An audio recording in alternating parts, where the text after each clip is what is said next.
मैं Shivam Yadav Drona ICS team की तरफ से।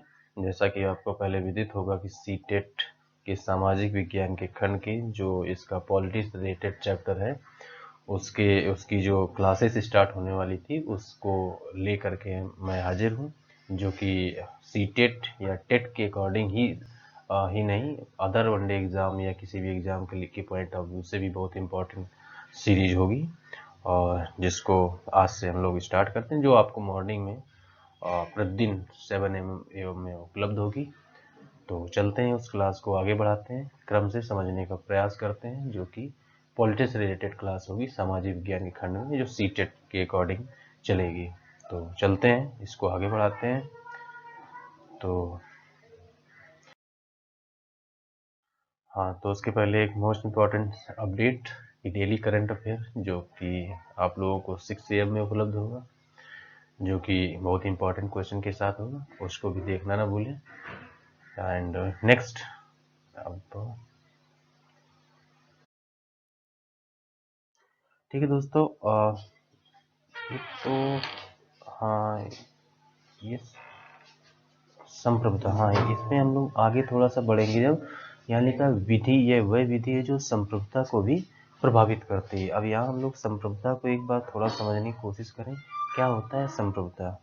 यानी संप्रभुता शब्द का मतलब होता है कि एक ऐसा देश का विधान जिसमें उस देश का जो विधान है, यानी उस देश में इंटरनल या बाहरी कोई भी शक्ति उसको प्रभावित नहीं कर सकती, यानी उसके डिसीजन को कोई भी प्रभावित नहीं कर सकता है।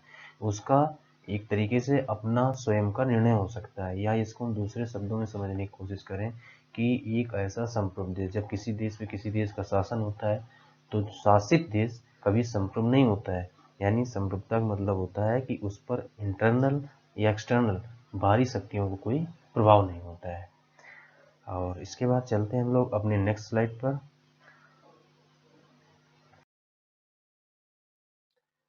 तो चलते हैं दोस्तों, देखते हैं संविधान के प्रकार, टाइप्स ऑफ कॉन्स्टिट्यूशन। तो देखते हैं, इसको दो भागों में बांटा गया है, एक तो हमारा लिखित संविधान और एक अलिखित संविधान।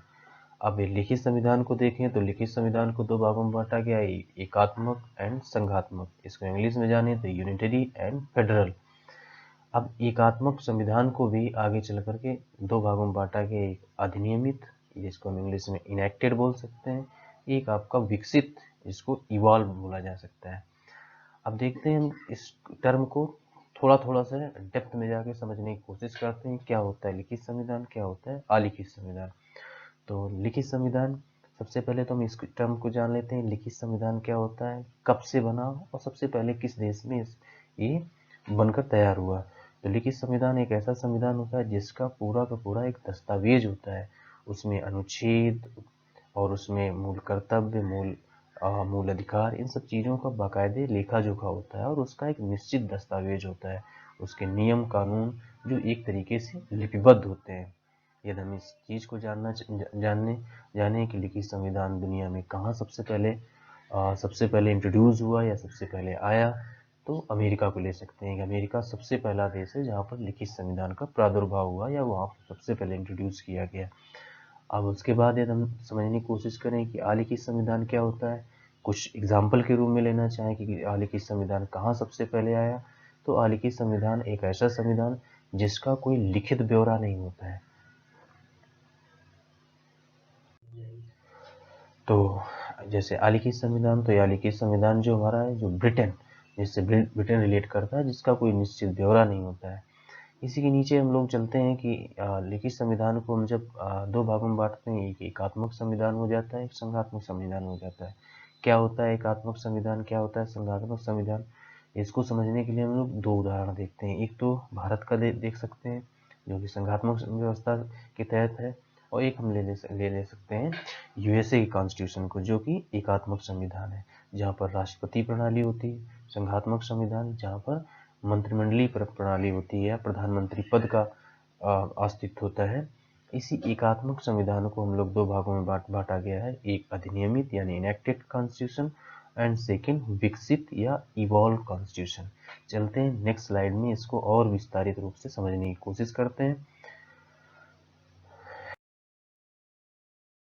देखते हैं सेम लिखित संविधान और अलिखित संविधान, इनको हम लोग थोड़ा सा डेप्थ में जाके समझने की कोशिश करते हैं। लिखित संविधान क्या होता है? लिखित संविधान तो वह संविधान जो व्यवस्थित, यानी वह संविधान जो व्यवस्थित क्रमबद्ध ढंग से भाग, अनुच्छेद और विधियों में लिपिबद्ध एवं इसे विभिन्न अध्यायों में व्यवस्थित किया जाता है, उसे लिखित संविधान कहा जाता है। यानी कि जिस संविधान का निश्चित दस्तावेज हो, उसमें अनुच्छेदों का ब्यौरा हो, भाग हो, उसको हम लोग लिखित संविधान कहेंगे। जैसे हम लोग अलिखित संविधान पर चर्चा करें तो अलिखित संविधान जिसे इस प्रकार क्रमबद्ध लिपिबद्ध ना किया जा सके अलिखित संविधान कहलाता है। यानी जिसका कोई क्रमबद्ध दस्तावेज ना उपलब्ध हो वो हमारा अलिखित संविधान में आएगा। फिर हम लोग सेकेंड पॉइंट पे चलते हैं। सेकेंड पॉइंट पे देखते हैं संविधान क्या होता है, लिखित संविधान की क्या होती है लिखित संविधान की विशेषताएं। तो हम लोग समझने की कोशिश करेंगे कि इस लिखित संविधान में संविधान प्रधान होता है, यानी कि इसको हम समझें कि संविधान प्रधान होता है, संविधान मुख्य होता है, या बोल सकते हैं कि किसी भी देश का जो संविधान होता है वो सर्वोच्च विधि होता है। उसी के अकॉर्डिंग फिर विधायिका, कार्यपालिका, न्यायपालिका सब उसी के अधीन होते हैं। वो सारे के सारे उसी के अकॉर्डिंग वर्क करते हैं। संविधान ही उससे मुख्य प्रमुख होता है। तो देखते हैं जैसे विधायिका, कार्यपालिका, न्यायपालिका संविधान के अधीन वर्क करते हैं। राज्य की ये तीनों अंग एक दूसरे के समतुल्य माने जाते हैं। इसको हम आगे चल के फिगर के माध्यम से भी समझने की कोशिश करेंगे। जैसे हम लोग इधर आलिखित संविधान को जब समझने की कोशिश करेंगे तो क्या है, विधायिका सर्वोच्च है ना कि कॉन्स्टिट्यूशन। आलिखित संविधान जैसा कि हम लोगों ने पहले जान लिया है कि आलिखित संविधान जो होता है उसका निश्चित कोई दस्तावेज नहीं होता है, निश्चित दस्तावेज नहीं होता है। इस वजह से इसका जो संविधान होता है वो प्रमुख नहीं होता है। वहाँ की जो विधायिका होती है वो सर्वप्रमुख होती है, वही सारे डिसीजन ले सकती है। इसमें है कि ना कि संविधान राज्य के अर्थात कार्यपालिका, न्यायपालिका, विधायिका सारे के सारे संसद के अधीन होते हैं, ना कि कॉन्स्टिट्यूशन के अधीन। जबकि जब सेम हम लोग लिखित संविधान में बात करते हैं तो यहाँ सारे के सारे संविधान के अकॉर्डिंग वर्क करते हैं। अब इस चीज़ को हम लोग फिगर के माध्यम से समझने की कोशिश करेंगे कि इसमें हम देखेंगे कि सी से कॉन्स्टिट्यूशन को दर्शाया गया है, यानी कि कॉन्स्टिट्यूशन लिखित संविधान में सर्व प्रमुख है। इसमें एग्जीक्यूटिव, लेजिस्लेचर, जुडिशरी तीनों के तीनों इसके अकॉर्डिंग वर्क कर रहे हैं। जबकि हम इधर फिगर के माध्यम से समझने की कोशिश करेंगे तो देखेंगे कि लेजिस्लेचर जो कि इसमें सर्वप्रमुख है, इसमें कॉन्स्टिट्यूशन, एग्जीक्यूटिव, जुडिशरी ये सारे के सारे लेजिस्लेचर के माध्यम से वर्क करेंगे, यानी इनके अकॉर्डिंग वर्क करेंगे। जबकि इसमें हम लोग देखते हैं कॉन्स्टिट्यूशन ही सर्वप्रमुख होता है, जबकि इसमें देखते हैं विधायिका सर्वप्रमुख हो जाता है। जरा इसको और विस्तार से समझने की जो हम कोशिश करेंगे, परिणामतः न्यायिक पुनर्विलोकन का अधिकार पाया जाता है। यानी जिस देश में लिखित संविधान का प्रावधान होता है, लाइका जैसे हम लोग समझ सकते हैं जैसे भारत का संविधान, अमेरिका का संविधान, जहाँ पर लिखित संविधान का प्रावधान है, यहाँ पर दोनों जगह पर न्यायिक पुनर्विलोकन का अधिकार पाया जाता है, जिसका अर्थ है कि न्यायपालिका किसी भी विधि को अवैध घोषित कर सकता है। यानी कि न्यायिक पुनरावलोकन, इस टर्म को समझने की कोशिश करेंगे कि क्या होता है न्यायिक पुनरावलोकन। तो जब इस शब्द को डिस्क्राइब करें, यानी न्यायिक पुनरावलोकन का मतलब होता है कि किसी भी देश की न्यायपालिका, जिस देश में लिखित संविधान का प्रावधान है, उस देश की न्यायपालिका किसी भी विधि को अवैध घोषित कर सकती है यदि वो कॉन्स्टिट्यूशन से ओवरलैप कर रही है, कॉन्स्टिट्यूशन से इतर जा रही है, उसको वो अवैध घोषित कर सकता है, या कॉन्स्टिट्यूशन से इतर जितना भी जा रहा है उसको प्रभाव शून्य कर सकता है। यानी कि विधि को अवैध घोषित कर सकता है जिसे संसद पूर्ण बहुमत से पारित की हो, यदि वह विधि संविधान का आत्मा या सांतत्व के अनुरूप न हो। कहने का मतलब यही है कि जिस देश में लिखित संविधान का प्रावधान है उस देश में न्यायिक पुनरावलोकन का अधिकार पाया जाता है।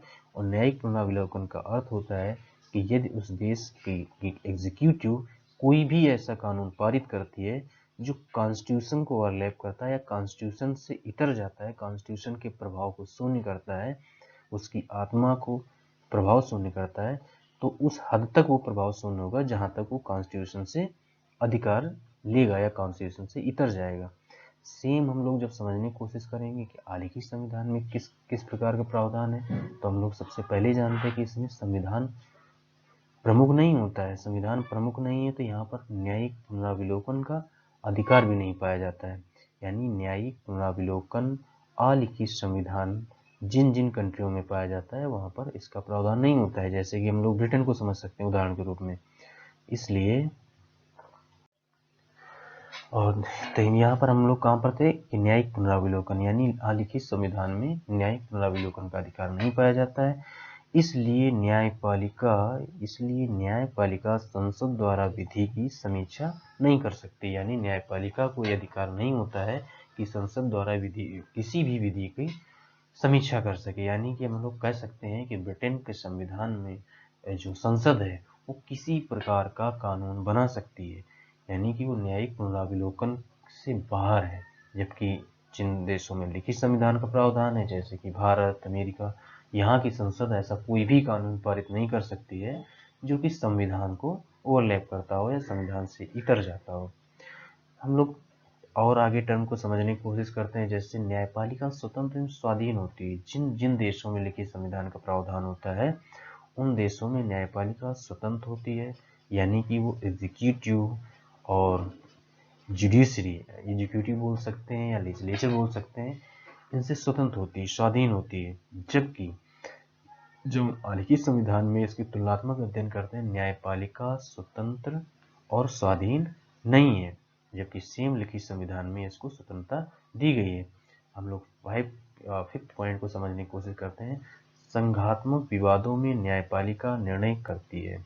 यानी कि जिन देशों में लिखित संविधान का प्रावधान है वहाँ पर यदि संघात्मक विवाद होते हैं तो न्यायपालिका का निर्णय सर्वोच्च होता है। या हम बोल सकते हैं कि हम लोग ये लिखित संविधान के बारे में बोल सकते हैं कि जहाँ कहीं पर भी संविधान की परिभाषा का निर्णय देना हो, संविधान की किसी टर्म को समझने का निर्णय देना हो, किसी प्रकार का निर्णय हो, तो वहाँ पर न्यायपालिका का निर्णय सर्वोच्च होता है। जबकि सेम यहाँ पर हम लोग समझने की कोशिश करते हैं कि यहाँ पर एक टर्म दिया गया है संघात्मक। इस टर्म को समझने की कोशिश करते हैं क्या होता है संघात्मक। तो हम संघात्मक को समझने की कोशिश करेंगे। संघात्मक विवादों में न्यायपालिका निर्णय करती। क्या होता है संघात्मक विवाद? यानी किसी भी देश में देश की स्टेट और सेंटर के रिलेशनशिप के बारे में जो विवाद होते हैं उनमें निर्णय न्यायपालिका द्वारा दिया जा सकता है, या न्यायपालिका का निर्णय सर्वोच्च होता है। या फिर हम केंद्र राज्य जल बंटवारे को ले सकते हैं। स्टेट टू स्टेट किसी प्रकार का विवाद हो तो उसमें भी न्यायपालिका का निर्णय सर्वोच्च होता है। जबकि हम सेम चीज संघात्मक विवादों में संसद निर्णय करती है। जबकि हम यही चीज लिखित संविधान में देखते हैं, इसी टर्म को समझने की कोशिश करते हैं तो देखते हैं संघात्मक विवादों में निर्णय सर्वोच्च न्यायालय का ना होकर के वहाँ की संसद का होता है। यानी संसद का निर्णय ही सर्वोच्च होता है, वही इसका निर्णय करती है। जबकि लिखित संविधान में ऐसा प्रावधान नहीं होता है, यहाँ पर निर्णय सर्वोच्च न्यायालय का होता है। हम 6 पॉइंट पे पहुँचते हैं, वहाँ पर हम समझने की कोशिश करेंगे कि यदि हम लिखित संविधान के बारे में बात करें कि लिखित संविधान दुनिया के किन किन देशों में प्रचलित है, चल रहा है, तो देखेंगे मुख्य देशों के रूप में तो भारत लिखित संविधान का प्रावधान करता है, अमेरिका का संविधान हो गया और फ्रांस का संविधान हो गया। यदि हम देखें कि अलिखित संविधान किन किन देशों में इंट्रोड्यूस किया गया है, किन किन देशों में अप्लाई फॉर्म में चल रहा है, तो हम देखेंगे यूनाइटेड किंगडम, जिसको ब्रिटेन के नाम से भी जानते हैं, इजराइल। तो चलते हैं इसकी नेक्स्ट स्लाइड में और आगे समझने की कोशिश करते हैं। दोस्तों, संविधान और सरकार से जुड़े विस्तृत जानकारी के लिए वीडियो वॉच करते वक्त ऊपर आई बटन पर जाकर आप क्लिक करके इसकी विस्तृत जानकारी ले सकते हैं, इसके बारे में और अधिक जानकारी जुटा सकते हैं। तो चलते हैं, हम लोग आगे बढ़ते हैं। कुछ महत्वपूर्ण फैक्ट के बारे में जान लेते हैं जो कि बहुत ही मोस्ट इम्पॉर्टेंट होता है। अदर एग्जाम्स के लिए भी इसको देखा जा सकता है और बहुत बार एग्जामों में इस प्रकार से क्वेश्चन बनाए भी गए हैं। तो चलते हैं, देखते हैं कुछ महत्वपूर्ण बिंदुओं के रूप में। तो देखते हैं पहला क्या है। ब्रिटेन में संविधान का विचार सर्वप्रथम या विश्व में संविधान का विचार सर्वप्रथम ब्रिटेन ने दिया है। यानी हम समझ सकते हैं कि संविधान का विचार सर्वप्रथम कहाँ पर आया, तो वो देश है ब्रिटेन। ब्रिटेन का संविधान अलिखित संविधान है। जैसा कि हम लोगों ने पहले भी समझ रखा है कि ब्रिटेन का जो संविधान है वो अलिखित संविधान है, जहाँ पर सबसे पहले संविधान का विचार भी आया। ब्रिटेन के बारे में और हम लोग जानकारी देते हैं कि ब्रिटेन में प्रधानमंत्री का पद, यानी प्रधानमंत्री का पद सर्वप्रथम इंग्लैंड में बना, यानी हम इस टर्म को समझने की कोशिश करते हैं कि प्रधानमंत्री का पद सर्वप्रथम इंग्लैंड में बना, जहां का पहला प्रधानमंत्री हुआ रॉबर्ट वालपोल या वालपोल। इस चीज को बहुत बार एग्जाम में पूछा भी गया है कि ब्रिटेन का पहला प्रधानमंत्री कौन था, तो हम जान सकते हैं रॉबर्ट वालपोल था।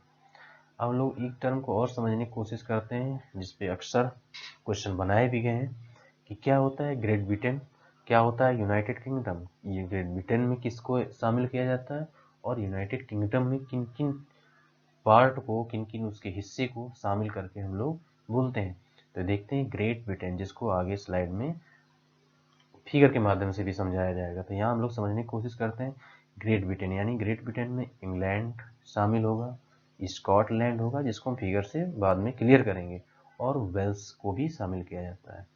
हम लोग इसी जगह पर समझने की कोशिश करते हैं। अक्सर हम लोग देखते हैं इसको यूनाइटेड किंगडम के रूप में भी जाना जाता है। क्या होता है यूनाइटेड किंगडम, इसमें किन किन पार्ट्स को इसके शामिल किया जाता है, किस किस हिस्से को देखते हैं। इंग्लैंड इसमें शामिल होगा, स्कॉटलैंड होगा, वेल्स तो पहले उस ग्रेट ब्रिटेन में भी था, और इसमें उत्तरी आयरलैंड को भी शामिल करके बोल दिया जाता है यूनाइटेड किंगडम।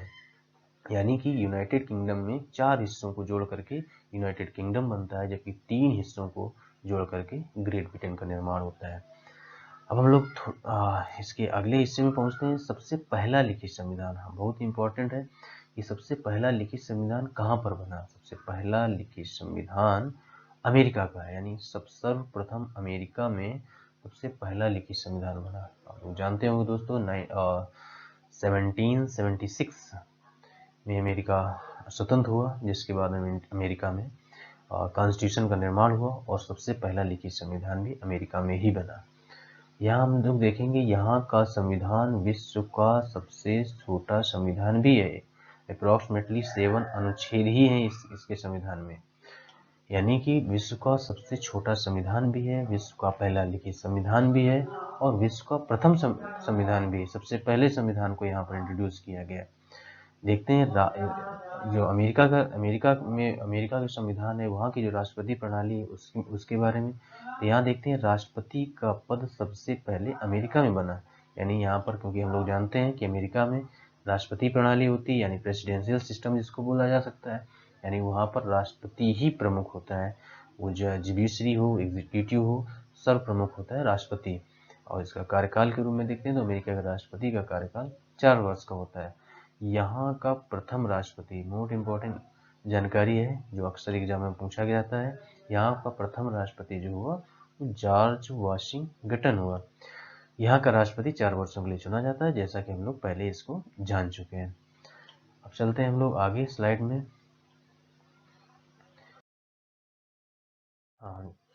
जैसा कि हम लोग पीछे वाले हिस्से में जाने थे कि ग्रेट ब्रिटेन जिसमें किस किस हिस्से को शामिल किया जाता है, फिर यूनाइटेड किंगडम उसमें किस किस हिस्से को शामिल किया जाता है। तो हम लोग मैप के माध्यम से इसको समझने की कोशिश करेंगे। तो सबसे पहले देखते हैं क्या है ग्रेट ब्रिटेन। ग्रेट ब्रिटेन में देखते हैं सबसे पहले आता है इंग्लैंड। अब इस चीज को हम लोग चलते हैं मैप में मेंशन करते हैं, देखते हैं कहाँ पर है। तो हम देखते हैं ये हमको इंग्लैंड मिला। चलते हैं हम लोग इसके दूसरे हिस्से पे चलते हैं, बात करते हैं, लिखा है स्कॉटलैंड। अब स्कॉटलैंड को जब समझने की कोशिश करेंगे तो कहाँ पर दिख रहा है हमको स्कॉटलैंड, तो ये ब्रिटेन का ऊपरी हिस्सा जिसको स्कॉटलैंड के रूप में जानते हैं। इसके तीसरे हिस्से को बोला गया है वेल्स, जो कि इंग्लैंड के ये वेस्ट पार्ट में वेल्स एरिया आ जाता है। यानी इन 3 हिस्सों को मिला करके बोल दिया गया ग्रेट ब्रिटेन। अब चलते हैं इसके अगले टर्म में कि बोला गया यूनाइटेड किंगडम। यूनाइटेड किंगडम किससे किससे मिलकर बनता है, जिसको हम शॉर्टकट में यूके भी बोलते हैं। क्या क्या होता है तो हम लोग देखते हैं इंग्लैंड, जैसा कि हम लोग पहले जान ही चुके हैं, स्कॉटलैंड हम लोग देख ही चुके हैं, वेल्स को हम लोग जान ही रहे हैं। अब देखते हैं इसको और कैसे मिलाया जाता है, तो आयरलैंड को और इंक्लूड किया जा रहा है, और हम लोग देख सकते हैं कि छोटा सा हिस्सा जो कि संपूर्ण करते हुए यूनाइटेड किंगडम के रूप में बोला जाता है, इसको हम बोल सकते हैं आयरलैंड। हम लोग इसमें देखते हैं कि नॉर्दर्न आयरलैंड के बारे में थोड़ा सा और जानकारी जुटा लेते हैं। देखते हैं कि आयरलैंड जो कि एक तरीके से देश बनकर के इस हिस्से से अलग हो चुका है, जबकि हम इसमें देखते हैं कि नॉर्दर्न आयरलैंड है जो कि अभी भी ब्रिटेन के हिस्से में आता है, ब्रिटेन के भाग के रूप में शामिल होता है, जो कि हम इसमें देखते हैं आयरलैंड यूके में, सॉरी ब्रिटेन ब्रिटेन बोल दिया गया, जिसमें ये हमारा आएगा यूनाइटेड किंगडम यानी यूके के अकॉर्डिंग। तो चलते हैं इसके हम लोग नेक्स्ट स्लाइड में। तो अगली स्लाइड हमारी है, अब हम लोग समझते हैं सरकार 3 प्रकार की होती है। बहुत ही अच्छा इंपॉर्टेंट टर्म है, इसको समझने की कोशिश करते हैं कि सरकार हमारी 3 प्रकार की होती है। राजतंत्र, पहला हमारा राजतंत्र है, दूसरे को हम देखें तानाशाही हो गया, तीसरे को देखें लोकतंत्र जो सबसे प्रचलित है, जो आजकल आधुनिक दौर में सबसे ज़्यादा प्रचलित है, सबसे ज़्यादा देशों में इसी प्रकार की सरकार चल रही है। चलते हैं राजतंत्र, तानाशाही, लोकतंत्र या प्रजातंत्र, तीनों में क्या मुख्य अंतर होते हैं, तीनों की क्या विशेषताएं होती हैं, तो समझते हैं। सबसे पहला राजतंत्र। राजतंत्र में देखते हैं लिखा है राजा शासन करता है एवं पीढ़ी दर पीढ़ी, यानी इसको हम समझने की कोशिश करें कि इसमें राजतंत्र में राजा शासन करता है जो कि पीढ़ी दर पीढ़ी होता है, यानी आनुवंशिक होता है राजा, फिर उसके बाद उसका आनुवंशिक राजा हुआ, यानी कि उसकी पीढ़ी दर पीढ़ी उसमें राजशाही चलती रहती है। यदि हम दूसरे टर्म को समझने की कोशिश करें, तानाशाही, क्या होती है तानाशाही, इस टर्म को समझने की कोशिश करें कि इसमें एक व्यक्ति का शासन होता है। तानाशाही जो सरकार होती है उसमें एक व्यक्ति का शासन होता है और उसी के डिसीजन सब पर एक तरीके से बोल सकते हैं कि उसी के डिसीजन से पूरी जनता प्रभावित होती है। तो इसमें हम लोग तानाशाही, इसके पहले हम लोग थोड़ा सा समझ लेते हैं राजतंत्र को, एक एग्जाम्पल के रूप में देख लें कि जब से हमारा एक तरीके से लोकतंत्र या एक तरीके से संवैधानिक सरकारों के पहले जो शासन हुआ करता था वो राजतंत्र और तानाशाही का ही हुआ करता था। राजतंत्र एक तरीके से ऐसा शासन, यदि हम लोग अपने देश के अकॉर्डिंग इसको समझने की कोशिश करें तो मुगल काल को ले सकते हैं, जिसमें एक के बाद एक उन्हीं के पुत्र एक तरीके से पीढ़ी दर पीढ़ी शासन चलता रहता है। हम लोग तानाशाही को समझने की कोशिश करें तो वर्तमान में समझें, या इसको पहले से भी समझ सकते हैं कि एक व्यक्ति का शासन होता है, तो वर्तमान परिप्रेक्ष्य में इसको समझने की कोशिश करें तो हम नॉर्दर्न कोरिया को ले सकते हैं या नॉर्थ कोरिया को ले सकते हैं, उत्तरी कोरिया, यानी उसमें तानाशाही शासन है।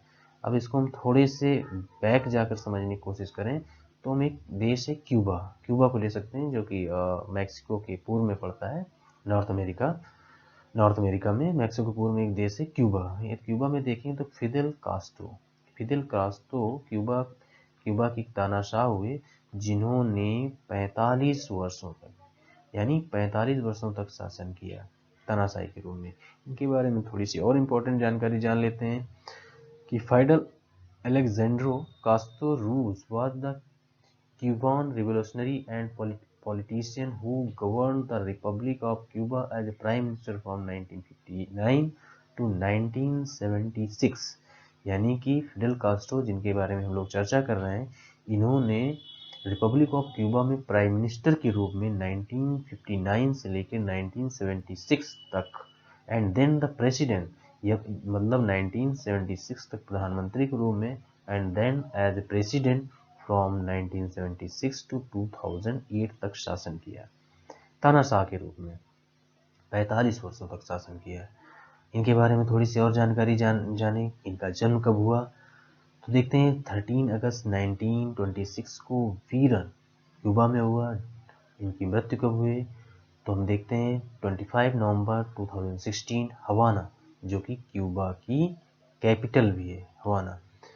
चिल्ड्रन के रूप में जान सकते हैं Elena Fernandez, Fidel Angel Castro, Diaz Balart and मूर।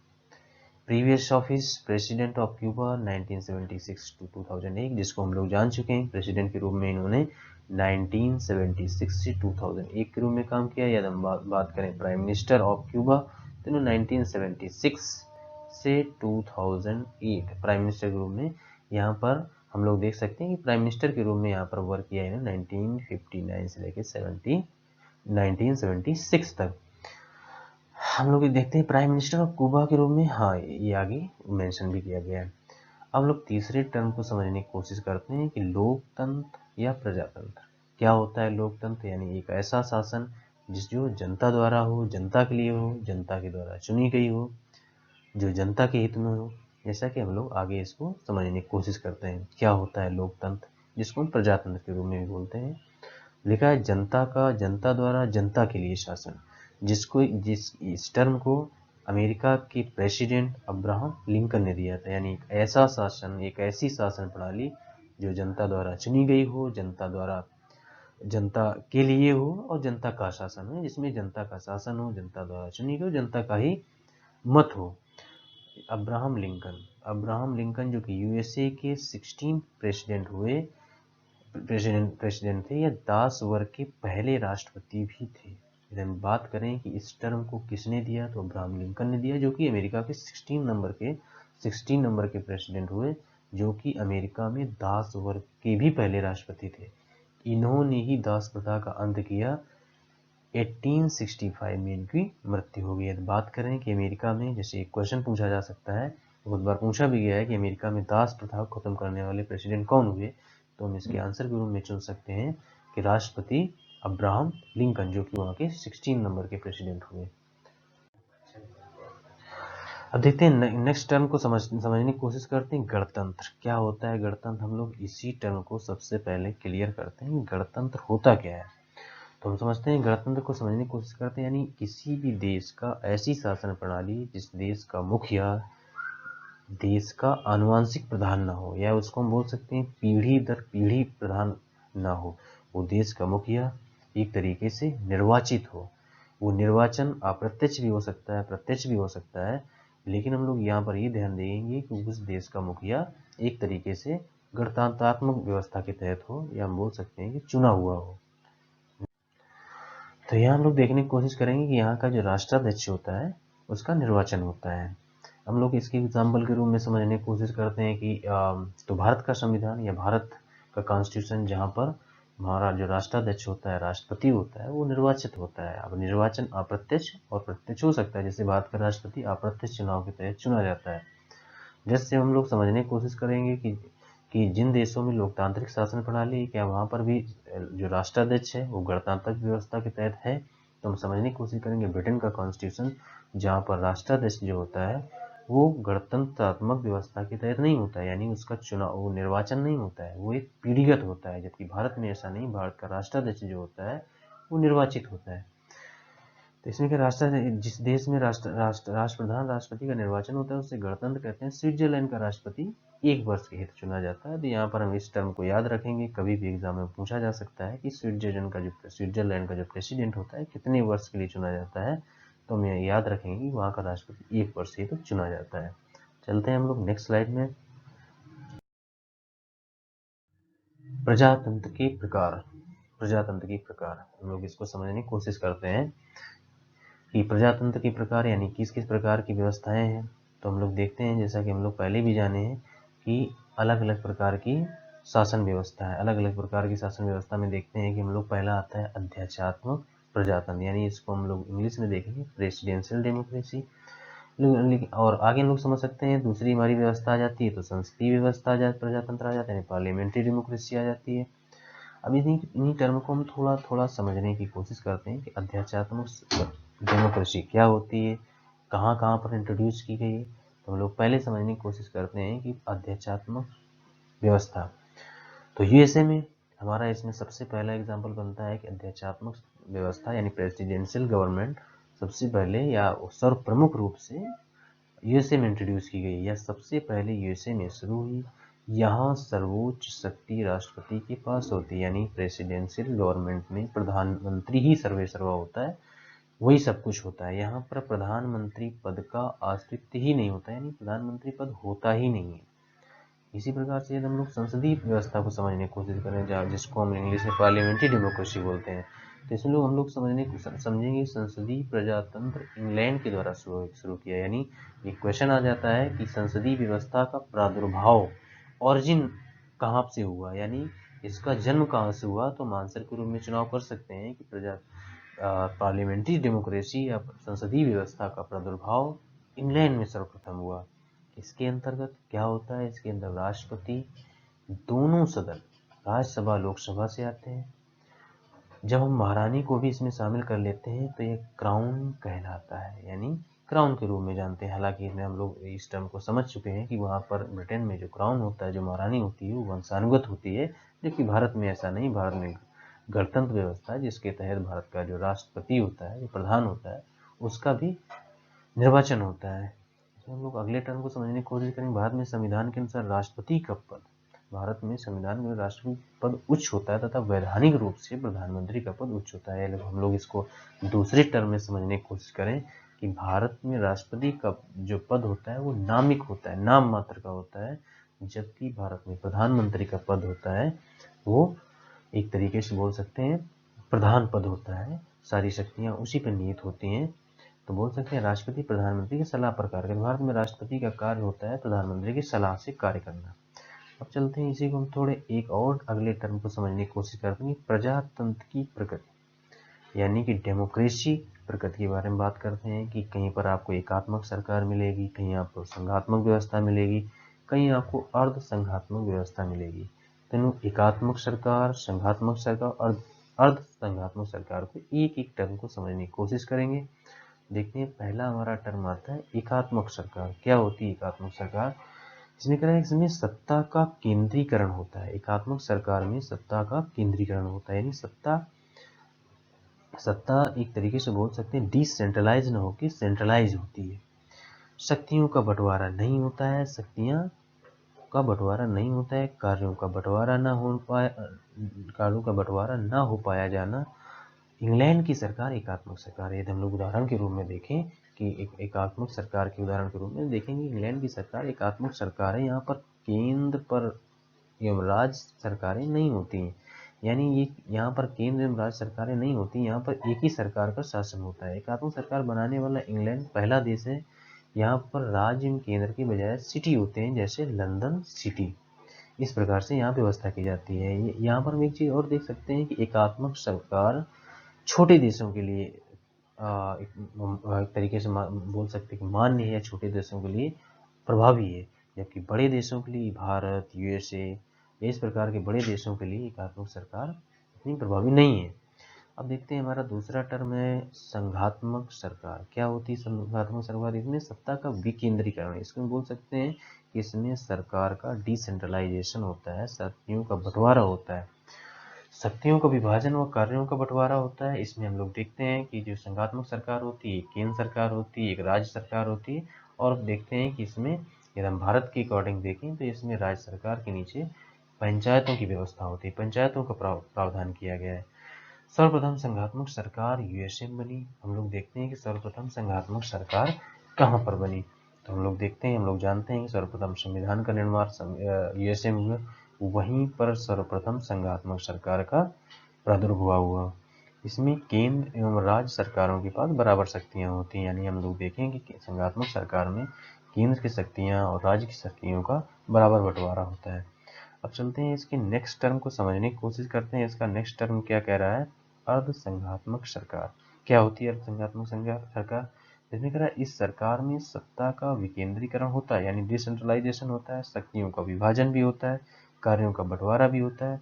इसमें केंद्र के पास एवं राज्यों से, बस इसमें हम लोग इसमें एक पॉइंट को मेंशन करना चाहेंगे कि इसमें जो अर्ध संघात्मक सरकार होती है केंद्र के पास राज्यों से अधिक शक्ति होती है, जैसे कि भारत के संविधान को भी समझा जा सकता है कि अर्ध संघात्मक सरकार। यदि एग्जाम्पल के रूप में देखें, अर्ध संघात्मक सरकार सर्वप्रथम कनाडा में इंट्रोड्यूस हुई, कनाडा में बनी। चलते हैं इसके नेक्स्ट स्लाइड की तरफ। तो धन्यवाद दोस्तों, आज की क्लास यहीं तक। हम लोग अगली क्लास में इसके नेक्स्ट टॉपिक को लेकर फिर से हाजिर होंगे अपने नियत समय पे। और एक इम्पॉर्टेंट जानकारी कि एमसीक्यू जो डेली प्रैक्टिस के रूप में उपलब्ध कराई जाती है, इसका बराबर रिवीजन के रूप में, जो कि क्वेश्चन के इम्पोर्टेंट को देखते हुए और एग्ज़ाम्स को देखते हुए बड़े इंपॉर्टेंट क्वेश्चन इसमें रहते हैं, जिसको डेली क्विज के रूप में ज़रूर सॉल्व करें, इसमें शामिल हो। और इसके बाद हम लोग देखते हैं पीडीएफ के लिए इसमें डिस्क्रिप्शन बॉक्स में जाएं, डिस्क्रिप्शन बॉक्स में जा कर के टेलीग्राम लिंक से कनेक्ट हो, और कनेक्ट होने के बाद आप वहां से पीडीएफ पा सकते हैं, वहां से पीडीएफ उपलब्ध कराई जाएगी। धन्यवाद दोस्तों।